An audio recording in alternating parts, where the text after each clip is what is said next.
You like some tennis. You played some tennis back in the day. I was a good player, certainly not a great player. Played high school tennis. If you know what a rating system is, at one point I was a 4.0. I don't think I could do that today.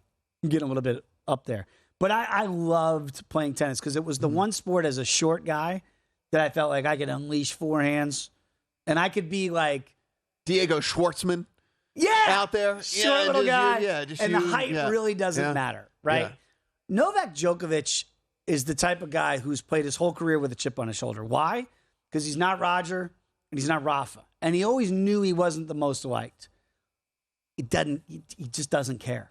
And if everybody now likes Carlos Alcaraz, and he's the new thing, number one player in the world on the men's side, Novak just doesn't care. No, and he is minus 160 to take this thing down, and plus 350 on Alcaraz, and then a massive, massive jump to 20-1 on Sinner and Medvedev. Then you go all the way to 35-1 on Korda, Rune, Zverev.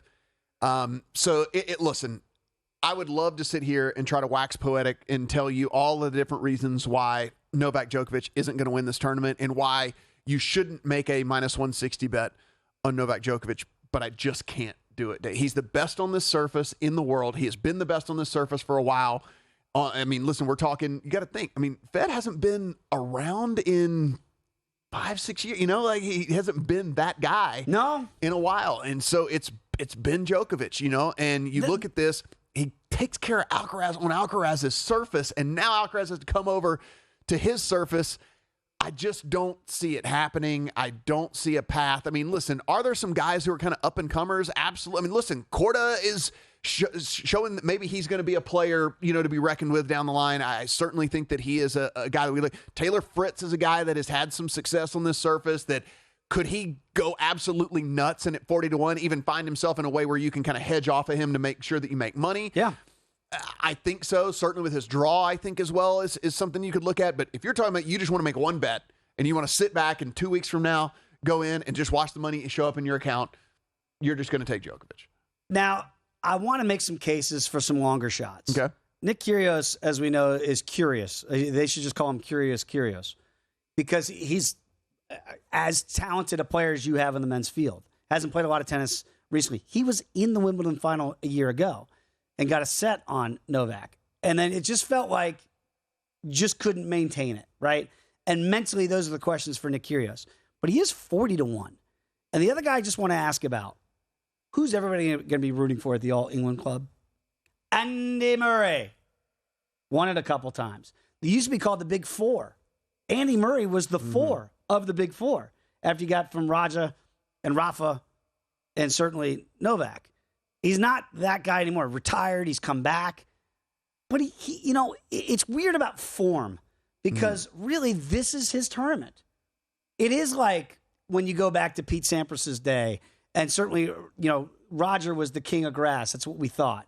And now Novak can almost make that same claim now when you start stacking up the chips.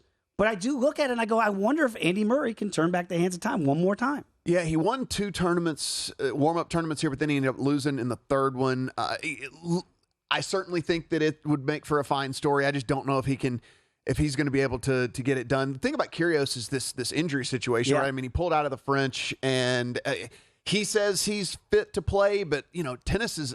Look, a 2-week-long tennis tournament's a grind, right? And it's 5-setters, potentially 5-setters, and all of that stuff that goes on. And it's just it's not one of those things where you can just kind of be sitting on the couch for a couple weeks and then hop up and be like, okay, my foot feels better, so now I can just go play. Like, you got to be in tennis shape. Like, there is a tennis shape that you need to be in.